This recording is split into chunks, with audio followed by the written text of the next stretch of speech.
ಎಲ್ಲರ ಮನೆಯಲ್ಲೂ ಪ್ರತಿದಿನ ದೇವರಿಗೆ ಪೂಜೆ ಪುನಸ್ಕಾರ ಮಾಡ್ತೀವಿ. ಪ್ರತಿದಿನ ಅಲ್ಲದಿದ್ದರೂ ವಾರಕ್ಕೆ 2ರಿಂದ 3 ಬಾರಿ ಆದರೂ ದೇವರಿಗೆ ಹೂವನ್ನು ಇಟ್ಟು ಪೂಜೆ ಮಾಡುತ್ತೇವೆ. ಆದರೆ ಪೂಜೆ ಮಾಡಿದ ಮರುದಿನ ದೇವರಿಗೆ ಇಟ್ಟಿದ್ದ ಹೂವನ್ನು ಬಿಸಾಕ್ತೀವಿ. ಆದರೆ ಈ ಹೂವನ್ನು ಬಿಸಾಕುವ ಬದಲು ಅದೇ ಹೂವಿನಿಂದ ಧೂಪವನ್ನು ಅಂದರೆ ಸಾಂಬ್ರಾಣಿಯನ್ನು ತಯಾರಿಸಬಹುದು ಅಂದರೆ ನೀವು ನಂಬ್ತೀರಾ? ಹೌದು ಸ್ನೇಹಿತರೆ, ಸಾಕಷ್ಟು ಜನಕ್ಕೆ ಈ ವಿಷಯದ ಬಗ್ಗೆ ಗೊತ್ತಿದೆ. ಗೊತ್ತಿಲ್ಲ ಅನ್ನೋರು ಈ ವಿಡಿಯೋವನ್ನು ಪೂರ್ತಿಯಾಗಿ ಕೊನೆವರೆಗೂ ನೋಡಿ. ಒಣಗಿದ ಹೂವನ್ನು ಬಳಸಿಕೊಂಡು ಸಾಂಬ್ರಾಣಿಯನ್ನು ಹೇಗೆ ತಯಾರಿಸಬಹುದು ಎಂದು ಈ ವಿಡಿಯೋದಲ್ಲಿ ಹೇಳ್ತೀನಿ. ಸೊ ವಿಡಿಯೋ ತುಂಬ ಇಂಟ್ರೆಸ್ಟಿಂಗ್ ಆಗಿರುತ್ತೆ. ಹಾಗಾಗಿ ವಿಡಿಯೋಗೆ ಲೈಕ್ ಮಾಡಿ, ಹಾಗೂ ಹೊಸಬರು ನಮ್ಮ ಚಾನಲನ್ನು ನೋಡ್ತಾ ಇದ್ದರೆ ಹಾಗೆ ಚಾನಲ್ಗೆ ಸಬ್ಸ್ಕ್ರೈಬ್ ಮಾಡಿಕೊಂಡು ಬೆಲ್ ಐಕಾನ್ ಆನ್ ಮಾಡಿ. ಇನ್ನು ವಿಡಿಯೋ ಶುರು ಮಾಡೋಣ ಬನ್ನಿ.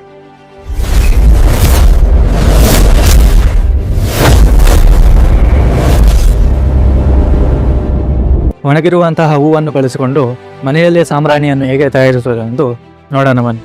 ಇದನ್ನು ತುಂಬಾ ಸಿಂಪಲ್ ಆಗಿ ಮಾಡ್ಕೋಬೋದು. ಸಾಕಷ್ಟು ಜನರ ಮನೆಯಲ್ಲಿ ದೇವರಿಗೆ ಚೆಂಡು ಹೂವನ್ನೇ ಜಾಸ್ತಿ ಇಡೋದು. ಹಾಗಾಗಿ ಒಣಗಿದ ಚೆಂಡು ಹೂವನ್ನು ತೆಗೆದುಕೊಳ್ಳಿ.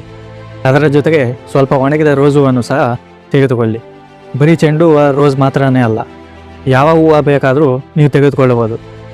ಇನ್ನು ಹೂವು ಚೆನ್ನಾಗಿ ಒಣಗಿರಬೇಕು. ಅರ್ಧಂಬರ್ಧ ಒಣಗಿದರೆ ಅದನ್ನು ಬಿಸಿಲಿನಲ್ಲಿ ಒಣಗಿಸಿ. ನಂತರ ಒಣಗಿದ ಚೆಂಡು ಹೂವು ಮತ್ತು ರೋಸ್ ಹೂವನ್ನು ತೆಗೆದುಕೊಂಡು ಅದನ್ನು ಬಿಡಿಸಿ. ನಂತರ ಆ ಹೂವನ್ನು ಮಿಕ್ಸಿ ಜಾರ್ನಲ್ಲಿ ಹಾಕಿ. ಅದರ ಜೊತೆಗೆ 5ರಿಂದ 6 ಲವಂಗಗಳನ್ನು ಹಾಕಿ. ಈ ಲವಂಗಗಳನ್ನು ಹಾಕೋದ್ರಿಂದ ಸಾಂಬ್ರಾಣಿಯ ಹೊಗೆಯಿಂದ ಕಫ ಕಟ್ಟೋದು ಕಡಿಮೆ ಆಗುತ್ತದೆ. ನಂತರ ಅದೇ ಜಾರಿನಲ್ಲಿ 5ರಿಂದ 6 ಕರ್ಪೂರವನ್ನು ಹಾಕಿ. ಕರ್ಪೂರ ಏನಕ್ಕೆ ಹಾಕೋದು ಅಂದರೆ ಸಾಂಬ್ರಾಣಿ ಹಚ್ಚುವಾಗ ಅದು ಸರಿಯಾಗಿ ಉರಿಲಿ ಅಂತ, ಹಾಗೂ ಸ್ಮೆಲ್ಗೋಸ್ಕರ ಕರ್ಪೂರವನ್ನು ಹಾಕ್ಕೊಳ್ಳಿ. ನಂತರ 2 ಪಲಾವ್ ಎಲೆಗಳನ್ನು ಚಿಕ್ಕದಾಗಿ ಮುರಿದು ಜಾರ್ನಲ್ಲಿ ಹಾಕ್ಕೊಳ್ಳಿ. ಈ ಎಲ್ಲ ಪದಾರ್ಥಗಳನ್ನು ಹಾಕೋದ್ರಿಂದ ಸ್ಮೆಲ್ ಚೆನ್ನಾಗಿ ಬರುತ್ತೆ. ಈ ಎಲ್ಲ ಐಟಮ್ಸ್ ಆಗಿದ್ಮೇಲೆ ಕೊನೆಗೆ ಸ್ವಲ್ಪ ಸಾಂಬ್ರಾಣಿಯ ಪುಡಿಯನ್ನು ಹಾಕಿ.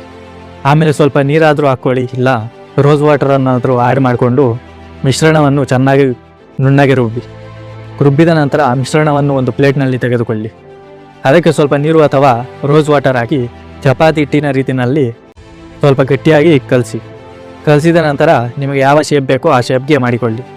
ಯೂಶ್ವಲಿ ಕೋನ್ ಶೇಪ್ಗೆ ಮಾಡಿಕೊಂಡ್ರೆ ಸಾಂಬ್ರಾಣಿಯನ್ನು ಹಚ್ಚಲು ಸುಲಭವಾಗುತ್ತದೆ. ನಿಮಗೆ ಯಾವ ಸೈಜ್ ಬೇಕೋ ಆ ಸೈಜಲ್ಲಿ ತಯಾರಿಸಿಕೊಳ್ಳಿ. ಕೋನ್ ಎಲ್ಲ ತಯಾರಿಸಿದ ನಂತರ ಅದನ್ನು 1-2 ವಾರ ಬಿಸಿಲಿನಲ್ಲಿ ಇಡಿ. ಅದು ಚೆನ್ನಾಗಿ ಒಣಗಬೇಕು. ಒಣಗದಿದ್ದರೆ ಸಾಂಬ್ರಾಣಿ ಅಂಟುವುದಿಲ್ಲ. ಹೀಗೆ 1-2 ವಾರ ಬಿಸಿಲಿನಲ್ಲಿ ಒಣಗಿಸಿದ ನಂತರ ಅದನ್ನು ತೆಗೆದುಕೊಂಡು ನೋಡಿ. ಆ ಕೋನ್ ಪುಡಿಯಾಗಬಾರದು. ಆಗ ಮಾತ್ರನೇ ಅದು ಚೆನ್ನಾಗಿ ಒಣಗಿದೆ ಎಂದರ್ಥ.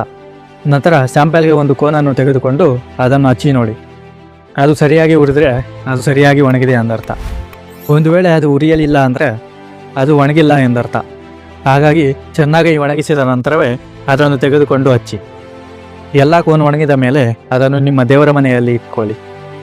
ಯಾವಾಗ ದೇವರಿಗೆ ಪೂಜೆ ಮಾಡುತ್ತೀರೋ ಆವಾಗ ಒಂದೊಂದು ಸಾಂಬ್ರಾಣಿಯನ್ನು ಹಚ್ಚಿ. ಮನೆಯಲ್ಲೆಲ್ಲ ಶಾಂತ ವಾತಾವರಣ ಉಂಟಾಗುತ್ತದೆ, ಹಾಗೂ ಒಳ್ಳೆಯ ಘಮವೂ ಬರುತ್ತದೆ.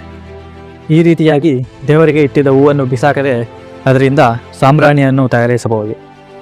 ಇದಾಗಿದ್ದು ಗೆಳೆಯರೆ ಈ ವಿಡಿಯೋ ನಿಮಗೆ ಇಷ್ಟ ಆದರೆ ಒಂದು ಲೈಕ್ ಮಾಡಿ, ಹಾಗೂ ಚಾನಲ್ನಲ್ಲಿ ವಿಡಿಯೋ ಬಂದ ತಕ್ಷಣ ನಿಮಗೆ ನೋಟಿಫಿಕೇಷನ್ ಬರಲೆಂದು ನಮ್ಮ ಚಾನಲನ್ನು ಸಬ್ಸ್ಕ್ರೈಬ್ ಮಾಡಿಕೊಂಡು ಬೆಲ್ ಐಕಾನ್ ಆನ್ ಮಾಡಿ. ವಿಡಿಯೋವನ್ನು ಕೊನೆವರೆಗೂ ನೋಡಿದ್ದಕ್ಕಾಗಿ ಧನ್ಯವಾದಗಳು.